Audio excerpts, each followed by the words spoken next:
لا حول ولا قوت الا باللہ کی فضیلت اور ثواب۔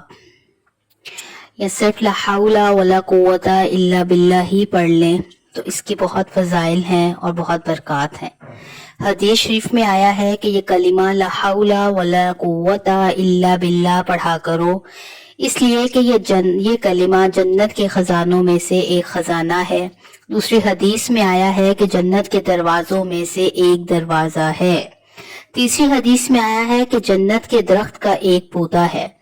اس سے پہلے ایک حدیث میں گزر چکا ہے کہ یہ کلمہ 99 بیماریوں کی دوا ہے، جن میں سب سے ہلکی بیماری رنج اور غم، فکر، پریشانی ہے، جس کو یہ کلمہ دور کرتا ہے۔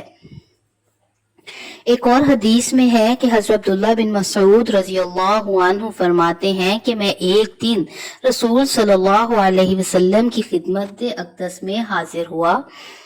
میں موجود تھا کہ میری زبان سے لا حول ولا قوت الا باللہ نکلا تو حضور صلی اللہ علیہ وسلم نے فرمایا، تم جانتے ہو اس کے معنی کیا ہیں؟ میں نے عرض کیا، اللہ اور اس کے رسول ہی زیادہ جانتے ہیں۔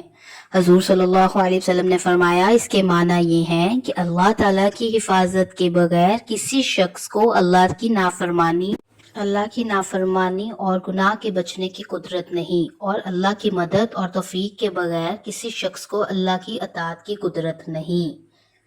اور یہ لا حول ولا قوت الا باللہ ولا منجا من اللہ الا الیہ، اللہ کے سوا اور کوئی اس کے غضب سے نجات کی جگہ نہیں۔